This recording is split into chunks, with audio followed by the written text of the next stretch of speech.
Nous avons vu dans les capsules précédentes qu'il existe deux formes d'énergie en chimie.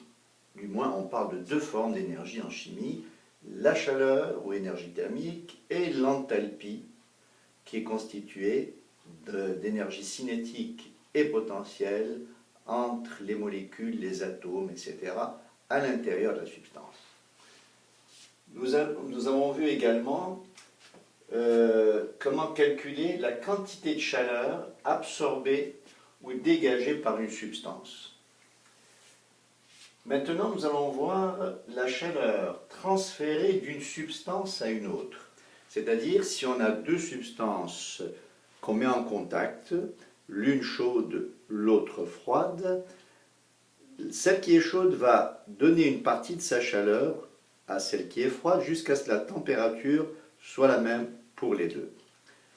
Alors, si on veut calculer cette température finale qui est commune aux deux, prenons un exemple. J'ai de l'eau à 90 degrés Celsius, elle est chaude.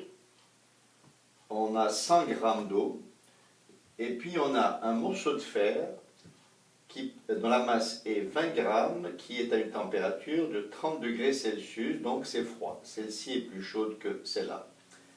Si on plonge le morceau de fer dans l'eau, l'eau qui est plus chaude va donner une partie de sa chaleur au morceau de fer. Donc nous avons vu comment calculer la quantité de chaleur perdue par une substance. Q égale M, 100 grammes, fois C, la capacité thermique de l'eau, fois delta T, c'est-à-dire la différence de température, la température finale qu'on ne connaît pas, moins la température initiale qui est de 90 degrés. Si on connaissait la température finale, elle va être forcément plus petite que 90, donc ça va être négatif et le résultat de tout ça, ça va être négatif. Le fer, par contre, lui, va prendre de la chaleur à l'eau, donc la température finale va être supérieure à 30 degrés, donc ça va être positif, le résultat ici sera positif. Alors, écrivons que la quantité de chaleur perdue par l'eau est égale à la quantité de chaleur gagnée par le fer. Sauf que si on met que ceci est égal à cela, ça c'est négatif, le résultat de ça devrait être négatif. Donc on ne peut pas dire, comme en mathématiques, mettons 3 égale moins 3.